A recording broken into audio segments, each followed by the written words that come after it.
ये बात है उस दौर की जब साउथ अफ्रीका की टीम में आंद्रेनेल नाम का एक अहंकारी गेंदबाज हुआ करता था। तब आंद्रेनेल को अपनी गेंदबाजी पर इतना घमंड हुआ करता था कि वो भरे मैदान में किसी भी खिलाड़ी से पंगा लेने से पहले एक बार भी ये नहीं सोचता था कि उसका क्या हश्र होगा। लेकिन उस दिन इस गेंदबाज ने पंगा ले लिया था युवराज सिंह से। दरअसल तैश में आकर आंद्रेनेल ने युवराज सिंह से कह दिया था कि इस मैच को जीतना इंडिया के बस की बात नहीं। और इसके बाद 22 गज की इस पिच पर युवराज ने आंद्रेनेल की गेंदों को दौड़ा दौड़ा कर मारा था और पूरे मैदान पर एक रंगबाज की तरह राज किया था। इस मैच में पहले तो आंद्रेनेल ने राहुल द्रविड़ को निशाना बनाया था और उन्हें खूब गालियां दी थी, लेकिन बाद में जब उसने युवराज से पंगा लिया तो इस मैच में कुछ ऐसा हुआ जिसने इतिहास रच दिया था। ये मैच था साल 2007 में खेले गए फ्यूचर कप का फाइनल मैच, जहां 3 मैचों की सीरीज 1-1 से बराबर आ चुकी थी और अब फाइनल मैच का सस्पेंस रोमांच की चरम सीमा पर आ चुका था। भारतीय कप्तान राहुल द्रविड़ टॉस जीतकर अफ्रीकन टीम को बल्लेबाजी करने के लिए बुलाते हैं, लेकिन मैच से पहले आयरलैंड के इस ग्राउंड पे भयंकर बारिश हो जाती है और मैच को घटाकर 31 ओवर का कर दिया जाता है। यानी कि अब रोमांच, थ्रिलर और सस्पेंस और भी ज्यादा खतरनाक होने वाला था, जिसका अंदाजा आप दर्शकों के इस सैलाब से साफ लगा सकते हैं। मैच शुरू होता है और अफ्रीका की तरफ से बल्लेबाजी करने के लिए आते हैं वॉन विक के साथ यंग बल्लेबाज एबी डिविलियर्स। डिविलियर्स ने अभी क्रिकेट की दुनिया में अपने शुरुआती कदम रखे थे, लेकिन उनकी काबिलियत का अंदाजा दुनिया को शुरू से ही हो चुका था। वहीं भारत की तरफ से इनिंग का पहला ओवर लेकर आते हैं स्विंग के बादशाह जहीर खान, जिनकी लहराती हुई गेंदों का कोई जवाब नहीं होता था। ये वही वक्त था जब वसीम अकरम और वकार यूनुस के बाद क्रिकेट की धरती पर एक नया स्विंग गेंदबाज का जन्म हुआ था और वो नाम था जहीर खान। खेल शुरू होता है और पहले ही ओवर में जहीर खान अपनी क्लास दिखाने लगते हैं। जहीर खान की लहराती हुई गेंदें आज बल्ले से कोसों दूर जा रही थी और इस तरह जहीर खान ने पहले ही ओवर में अफ्रीकन बल्लेबाजों पर प्रेशर बना दिया। इसके बाद इनिंग का दूसरा ओवर लेकर आए अजीत अगरकर, जिन्होंने आते ही अपने पहले ही ओवर की 5वीं गेंद पर वॉन विक को एलबीडब्ल्यू आउट कर दिया। इस तरह 6 रन के स्कोर पर ही भारत को पहला विकेट मिल गया। अब इसके बाद अफ्रीका की तरफ से मैदान पर उतरे जैक कैलिस, जिनकी लेगेसी का अंदाजा आप सिर्फ उनके इन रिकॉर्ड्स को देखकर ही लगा सकते हैं कि आखिर क्यों उन्हें क्रिकेट की दुनिया का सबसे महान ऑलराउंडर कहा जाता है। ऐसा माना जाता है कि जैक कैलिस जैसा दिग्गज ऑलराउंडर आज तक क्रिकेट की दुनिया में दोबारा कभी नहीं आया। खैर, इसके बाद चौथे ओवर में फिर से गेंद अगरकर को थमा दी जाती है, जो आज कुछ अलग ही इरादों के साथ मैदान पे उतरे थे। और इंटरेस्टिंग बात यह थी कि इस बार भी अगरकर फैंस को निराश नहीं करते और इस बार तो वो जैक कैलिस के डंडे ही उखाड़ देते हैं। जैक कैलिस जैसे बल्लेबाज को इस तरह से क्लीन बोल्ड करना कोई आम बात नहीं थी, लेकिन अजीत अगरकर की क्लास आज अफ्रीका के ऊपर आग बनकर टूट रही थी। इस तरह महज 8 रन के स्कोर पर ही टीम इंडिया को दूसरा विकेट मिल जाता है और वो भी जैक कैलिस जैसे घातक बल्लेबाज का। अफ्रीकन टीम इस वक्त पूरी तरह से ढेर होने की तरफ बढ़ रही थी, हालांकि कहानी अभी भी बाकी थी। इसके बाद नंबर 4 पर बल्लेबाजी करने उतरे हर्षल गिब्स, यानी साउथ अफ्रीका का वो खूंखार बल्लेबाज जो अगर अपनी पे उतर आए तो दुनिया के बड़े से बड़े गेंदबाज भी पानी मांगने लग जाते थे। एक बार तो गिब्स ने शराब के नशे में इतिहास रच दिया था। इस मैच के ऊपर मैंने वीडियो भी बनाया है, आप देख सकते हैं। इसके बाद इनिंग का 5वां ओवर एक बार फिर से जहीर खान को सौंप दिया जाता है और जहीर खान अपनी पहली ही गेंद पर डिविलियर्स को सचिन के हाथों स्लिप में कैच आउट करवा देते हैं। विकेट गिरते ही सचिन और टीम इंडिया का जश्न देखने लायक था। हालांकि उस दिन ऐसा लग रहा था मानो अंपायर गांजा फूंक कर अंपायरिंग करने आया था और उसने एकदम क्लियर दिख रहे साफ कैच को भी नॉट आउट करार दिया। इस तरह अंपायर की घटिया अंपायरिंग के चलते एबी डिविलियर्स को जीवन दान मिल जाता है और जहीर खान की मेहनत पर पानी फिर जाता है, क्योंकि उस दौर में डीआरएस जैसी कोई टेक्नोलॉजी नहीं थी। खैर, अगर उस वक्त डीआरएस ही होता तो सचिन के आज 100 नहीं बल्कि 150 सेंचुरीज होती। हालांकि इसी ओवर की दूसरी ही बॉल पर डिविलियर्स फिर से कैच उठा देते हैं, लेकिन गंभीर इस कैच को नहीं पकड़ पाते और इस तरह जहीर खान की 2 गेंदों पर डिविलियर्स को लगातार 2 जीवन दान मिल जाते हैं। ऐसे लग रहा था मानो आज जहीर खान की किस्मत ही फूटी हो। डिविलियर्स जैसे खूंखार गेंदबाज के 2 कैच छोड़ने का मतलब था आप मैच गंवा चुके हैं।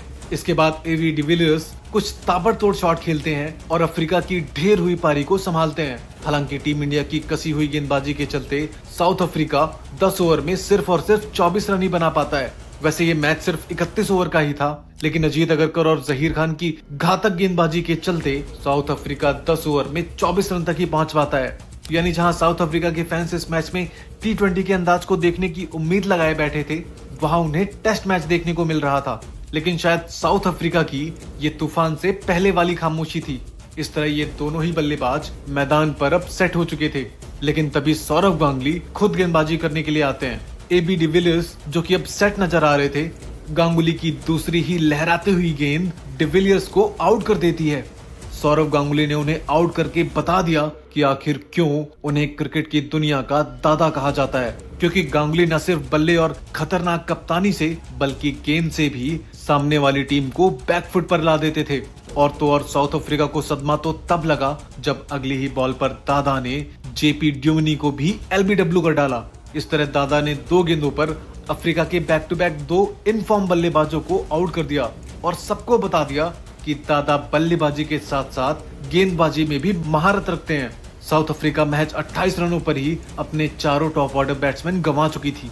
और जब सिर्फ 28 रन पर ही साउथ अफ्रीका की लगभग आधी टीम ढेर हो चुकी थी, तब उस वक्त ऐसा लग रहा था जैसे मानो साउथ अफ्रीका 100 रन के अंदर तो पक्का ऑल आउट हो जाएगी। लेकिन अभी भी एक छोर पर हर्षल गिब्स नाम का घातक बल्लेबाज क्रीज पर खड़ा हुआ था और वो एक छोर से अफ्रीका का ये सारा मातम देख रहा था। गिब्स की बॉडी लैंग्वेज आज बता रही थी कि आज वो कुछ अलग ही इरादे के साथ आया है। इस तरह धीरे धीरे 19 ओवर खत्म होने तक अफ्रीकन टीम 50 रन तक पहुंच जाती है।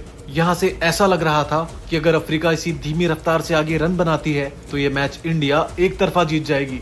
लेकिन साउथ अफ्रीका को उस दौर की सबसे खूंखार टीम यूं ही नहीं कहा जाता था। 20 ओवर के बाद हर्षल गिब्स और जस्टिन केम्प ने अचानक से बाउंड्री लगानी स्टार्ट कर दी और इंडियन गेंदबाजों की धुलाई करना शुरू कर दिया।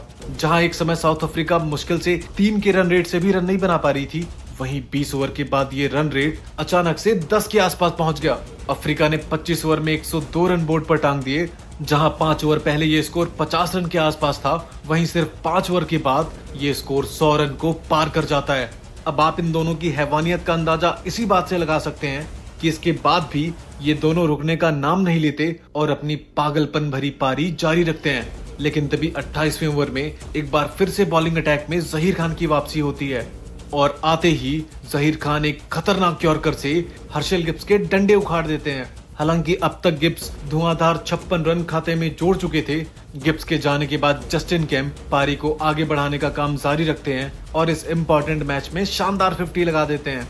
इसके बाद लास्ट ओवर में सचिन तेंदुलकर पहले जस्टिन केम्प को क्लीन बोल्ड करते हैं और उसके बाद एंड्रू हॉल को पवेलियन का रास्ता दिखा देते हैं। इस तरह सचिन अपनी लाजवाब गेंदबाजी से सबको ये बता देते हैं कि क्यों उन्हें अपने समय में मैन विद गोल्डन नाम कहा जाता था, क्योंकि सचिन ने टीम इंडिया को कई हारे हुए मैचेस सिर्फ अपनी गेंदबाजी से जितवाए थे। एक मैच में तो सचिन ने कहर ही बरपा दिया था। मैंने उस मैच के ऊपर भी वीडियो बनाया हुआ है, आप चैनल पे जाके देख सकते हैं। इस तरह 31 ओवर में south Africa 148 run score board पर टांग देती है और भारत के सामने 31 ओवर में 149 रन का टारगेट होता है। वैसे तो 31 ओवर में ये टारगेट आपको उतना बड़ा नहीं दिख रहा होगा, लेकिन आपको बता दें ये क्रिकेट का वो दौर था जब 50 ओवर में 200 या 220 रन एक विनिंग टारगेट हुआ करता था। वहीं जब 31 ओवर में 149 रन बनाने हो और वो भी साउथ अफ्रीका की जानलेवा गेंदबाजी के सामने, तो ये टारगेट किसी पहाड़ से कम नहीं था। क्योंकि जिस टीम में डेल स्टेन और आंद्रे नेल जैसे खूंखार गेंदबाज हो, उस टीम के खिलाफ एक एक रन भी मानो पहाड़ चढ़ने जैसा होता था। 149 रन का पीछा करने के लिए भारत की टीम मैदान पर आती है और भारत की तरफ से ओपनिंग के लिए आते हैं दादा के साथ मास्टर ब्लास्टर, यानी वर्ल्ड क्रिकेट के वो दिग्गज जिन्हें आउट करना हर गेंदबाज का ख्वाब हुआ करता था। वहीं साउथ अफ्रीका की तरफ से इनिंग का पहला ओवर लेकर आता है डेल स्टेन, जिसकी गेंद इतनी रफ्तार से निकलती थी जैसे कि मानो बंदूक से गोली निकल रही हो। वहीं इसकी हवा में लहराती हुई गेंदें तो मानो बल्लेबाजों के लिए काल बन जाती थी। डेल स्टेन पहले ही ओवर से अपनी रफ्तार दिखाना शुरू कर देता है, लेकिन इस ओवर की अंतिम गेंद पर सचिन एक शानदार फ्लिक शॉट लगा देते हैं और बता देते हैं कि अगर तू डेल स्टेन है तो मैं भी मास्टर ब्लास्टर हूँ। इसके बाद इनिंग का दूसरा ओवर लेकर आता है मखाया एंटनी, जिसके ओवर में पहले तो सचिन एक चौका जड़ देते हैं, लेकिन इस ओवर की अंतिम गेंद पर सचिन विकेट कीपर को कैच थमा देते हैं। इस तरह भारत मैच दूसरे ही ओवर में अपना सबसे मेन बल्लेबाज गवा देता है। सचिन के विकेट की कीमत क्या थी, इसका अंदाजा अफ्रीकन खिलाड़ियों के सेलिब्रेशन से साफ साफ लगाया जा सकता था, क्योंकि सचिन ने इस सीरीज के पिछले दोनों ही मैचेस में 90 प्लस रन बनाए थे। खैर, अब 2 ओवर का खेल खत्म हो चुका था और भारत 11 रन बनाकर अपने इन फॉर्म बल्लेबाज सचिन का विकेट गंवा चुका था। इसके बाद भारत की तरफ से बल्लेबाजी करने उतरते हैं गौतम गंभीर, जो आते ही कुछ शानदार शॉट्स लगाते हैं, लेकिन 5वें ओवर में डेल स्टेन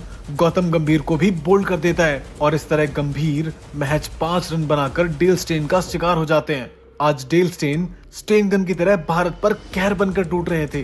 भारत का स्कोर अभी महज 20 रन ही हुआ था और भारत अपने 2 विकेट गंवा देता है। यहाँ से ऐसा लग रहा था कि शायद भारत की पारी भी अफ्रीका की पारी की तरह ढह जाएगी, लेकिन गौतम गंभीर के आउट होने के बाद क्रीज पर आते हैं कप्तान राहुल द्रविड़, जिन्हें भारत की दीवार कहा जाता था। और आज भारत को इस दीवार की सबसे ज्यादा जरूरत थी, क्योंकि कोई भी बल्लेबाज क्रीज पर टिक नहीं पा रहा था। यहाँ तक कि 5 ओवर का खेल खत्म हो चुका था और भारत अभी तक सिर्फ 21 रन ही बना पाया था। इसके बाद दादा और राहुल द्रविड़ मिलकर पारी को आगे ले जाते हैं और दोनों ही बल्लेबाज शानदार शॉट्स लगाना शुरू कर देते हैं। डेल स्टेन की गेंद पर गांगुली के शॉट के साथ भारत 7 ओवर में 33 रन तक पहुंच जाता है। इसके बाद इनिंग का 9वां ओवर लेकर आता है आंद्रे नेल, यानी साउथ अफ्रीका का वो घमंडी गेंदबाज जिसे बल्लेबाजों की स्लेजिंग और उनसे बेवजह पंगे लेने के सिवाय कुछ नहीं सोचता था। लेकिन जब सामने टीम इंडिया के शेर हो तो दुनिया का कोई भी खिलाड़ी उंगली करने से पहले 100 बार सोचता था।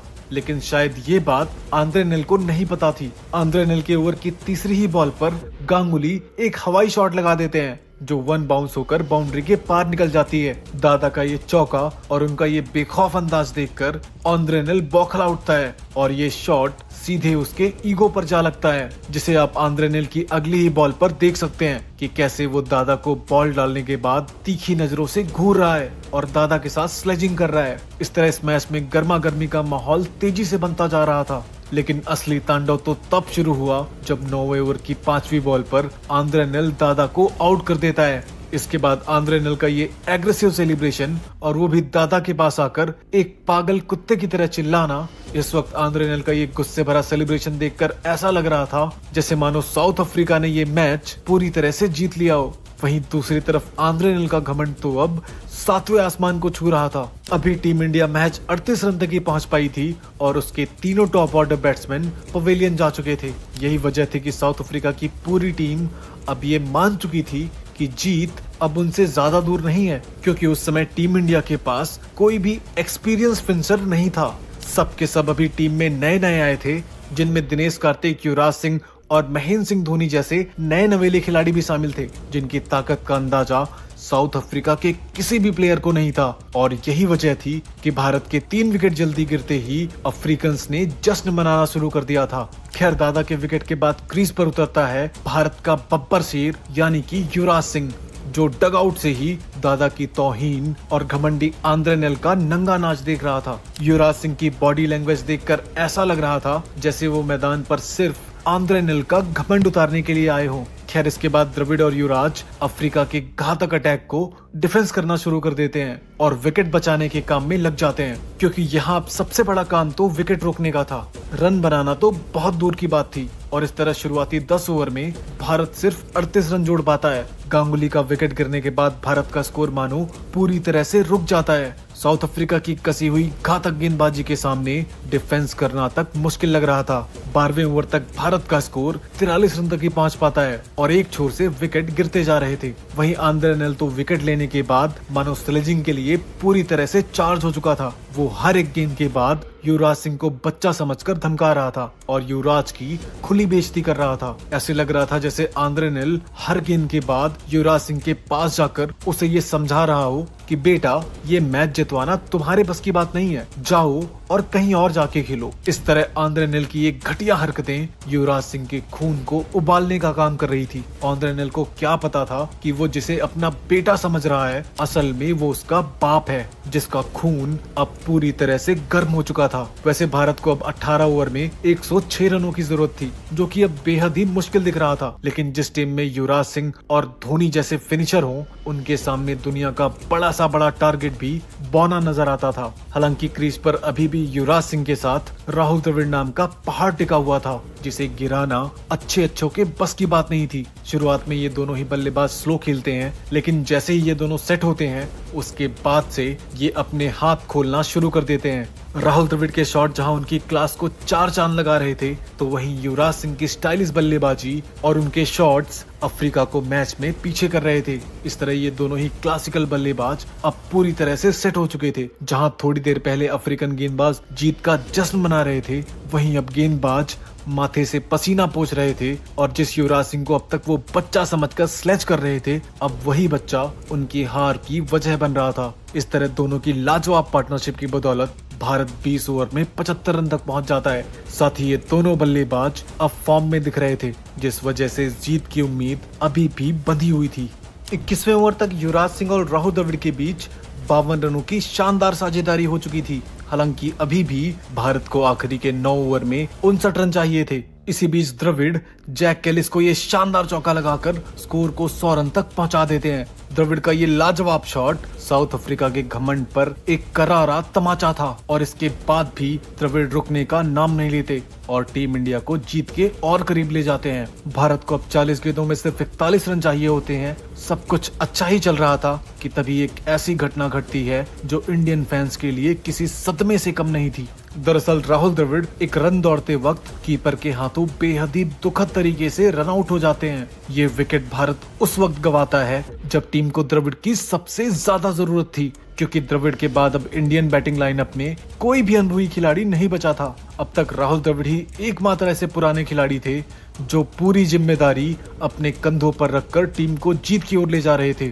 इस तरह इंडियन खेमे में सन्नाटा पसर जाता है, क्योंकि अभी भी टीम को 40 रनों की जरूरत थी। लेकिन पूरी दुनिया इस बात से अनजान थी कि मैदान पर उतरने वाला अगला बल्लेबाज महेंद्र सिंह धोनी है, जो आने वाले वक्त में विश्व का सबसे बड़ा फिनिशर बनने वाला है। लेकिन दूसरी तरफ अफ्रीकन खिलाड़ी द्रविड़ को आउट करने के बाद एक बार फिर से जश्न मनाने में डूब जाते हैं। वहीं दूसरे छोर पर खड़े युवराज सिंह ये सारा तमाशा देख रहे थे और जैसे युवराज ये कह रहे हो कि बेटा नाच लो जितना नाचना है, कुछ पल के बाद तुम्हें खून के आंसू बहाने ही पड़ेंगे। इसके बाद युवराज सिंह और MS धोनी संभल कर इंडिया को मंजिल के करीब ले जाते हैं और खासकर MS धोनी 1 की जगह 2 रन लेकर रन रेट को मैनेज करने में लग जाते हैं। इस तरह ये दोनों ही फिनिशर टीम इंडिया को जीत के नजदीक ले जाते हैं।